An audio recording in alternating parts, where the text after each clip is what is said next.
Good evening, ladies and gentlemen.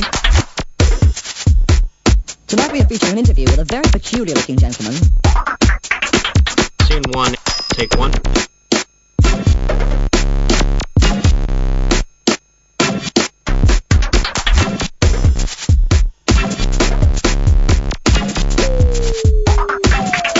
Scene 1, take 2.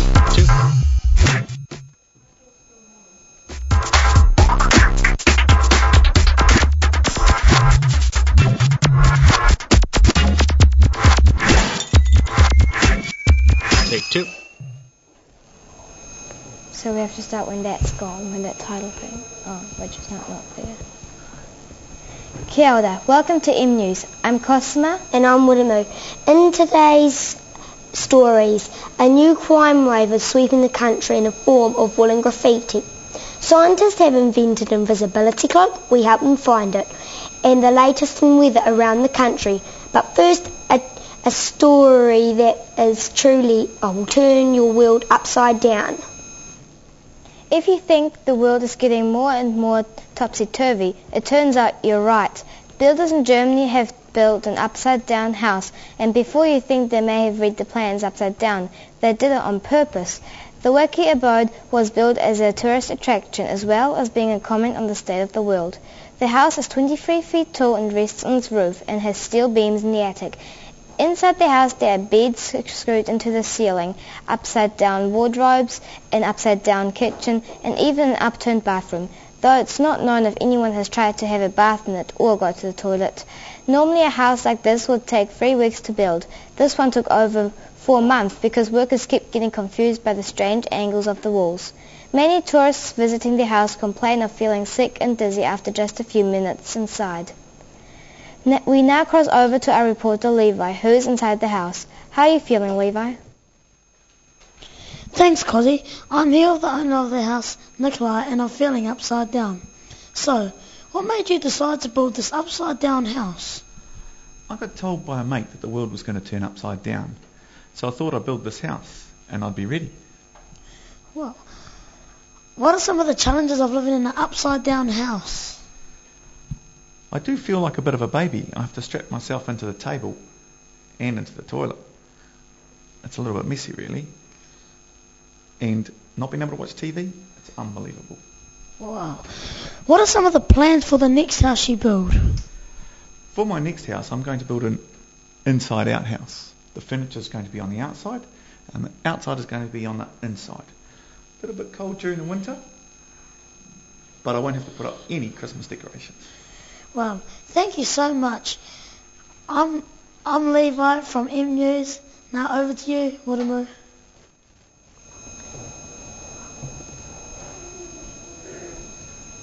Thanks, Levi. Even watching that makes me feel like vomiting. And now for a story that is truly out of sight. Look out, Harry Potter, the world of science is catching up with the world of magic. Scientists in Europe have created a 3D invisibility cloak, which can hide objects by bending light. Light can be controlled by using special tiny crystals that make objects disappear. So far, scientists have made small objects such as coins disappear, but hope that it won't be long before they are hiding cars, planes, and even people. People have always dreamed of making themselves invisible, one top scientist says. The possibilities are endless, and we are very excited. However, since inventing the invisibility cloak, the scientists have been having trouble finding it. So as soon as we put it down somewhere, it just disappears, the inventor of the cloak said. It appears we have been having trouble finding other things too, like their lunch, which they think might be underneath the cloak. What will this invention actually be used for? Hoping to see through the reasons behind the invisibility cloak, here is our spot reporter Amelia Henry with more on this story. Hello, I'm Amelia Henry, and with me is Dr. Laryngitis, one of the scientists behind the invisibility cloak. Hi, Dr. Laryngitis and Dr. L, and thanks for joining us today. What made you want to invent an invisibility cloak? Well, to tell you the truth, I actually want to be more like Einstein. I'm his #1 fan. Peace out, Einstein. Can you show me how the invisibility cloak works? By the bioptical nicotine system of the Halia cloak, when you generically change the paralytical mites horizontally, they make the tosis harmonic sounds opposite in the unified way, it becomes invisible. See?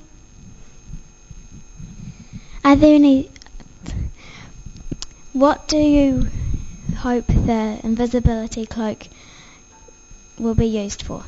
It will be very useful for, burglars and kids who want to sneak out at night. You know, the usual stuff. Are there any side effects to the invisibility cloak? Well, sometimes you reappear, but your clothes don't.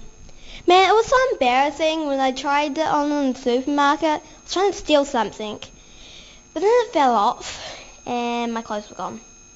Good memories. Well, that makes things very clear. Thanks for joining us. And we're out of time. Over to you, Cosima, in the studio.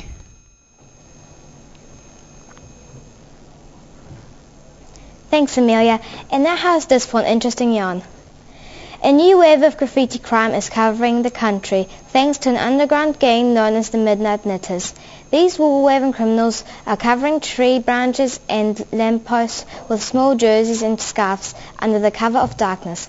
Police say the knitted activities of the gang are illegal because their woolly crimes are being done on public property without permission. The popularity of woolen graffiti is growing and more public objects are being wrapped up every night. But the problem is growing, police say, and warn if the Midnight Knitters aren't caught, soon every tree, lamppost and traffic light in the country will be warmly dressed against the cold. The problem is spinning out of control. There are a close-knit group of dyed-in-the-wool criminals. We are stitching together a case, but it's not seamless. There's no real pattern to the crimes, a police spokesman said today. So far, the criminal knitters have escaped arrest and continue to pull the wool over the eyes of both the public and the police. We go now to a secret location with our investigative reporter Nikki, who has an exclusive interview with one of the Midnight Knitters gang. Thanks, Cozzy.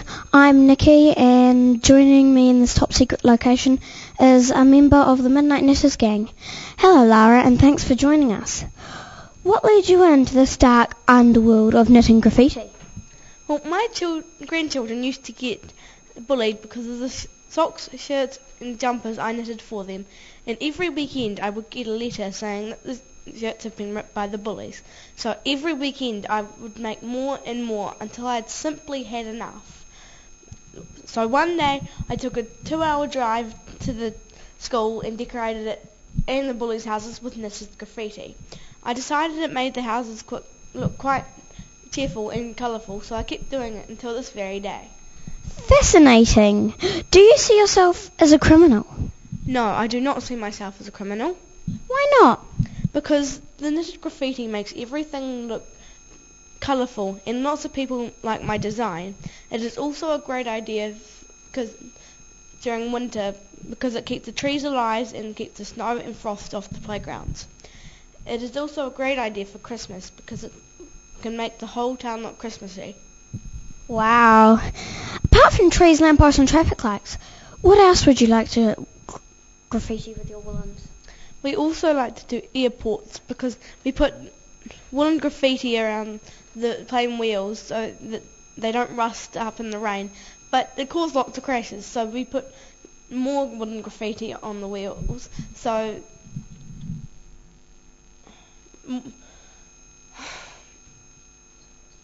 that they were safe to be landed. We also like to put it on the Inter-Islander because you know how cold things can get on the Cook Strait. We also like to put it on cars because in the car parks because we don't want the cars to get cold and we don't want to let them catch the flu. No, we don't. In your club, what do you do when you're not knitting graffiti? We do sports, play chess and find other people to help with our gang. Interesting. Thanks for your time, Lara of the Midnight Knitters Gang. Now we go over to Jessica with a weather update. Thank you, Nikki, and good evening, New Zealand. Let's have a look at tomorrow's weather. Starting in the far north in Kaitaia, look out for some pretty flash flooding and raindrops as big as your head. If you're going outside, wear a hat.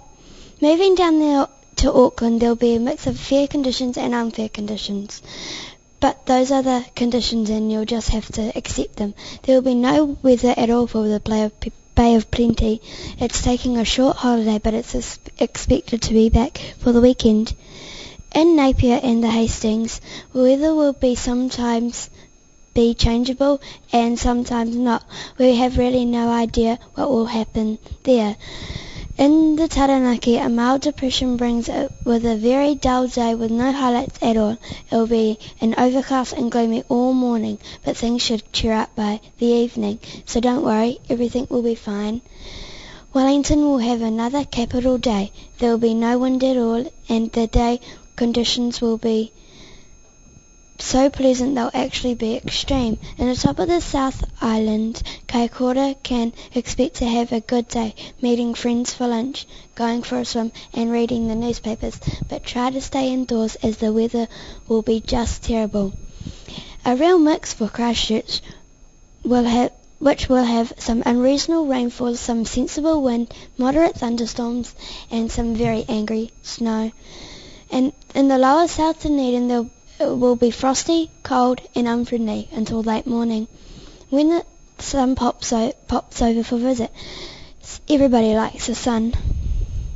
That's all from me. Remember, if it's raining outside, that's the weather for you. Good night, New Zealand. Now it's back to the news desk with Cosima and Wiremu. Thanks, Danielle. Well, that's all we have time for. We hope you enjoyed this evening's broadcast. Thank you for watching and we'll see you again next time. Until then, I'm Wiremu And I'm Cosima for M News. Goodbye and ohora. Ladies and gentlemen. Roll the camera. Okay.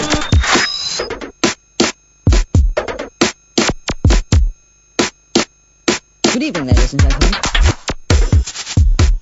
Tonight we are featuring an interview with a very peculiar-looking gentleman. Scene 1, take 1.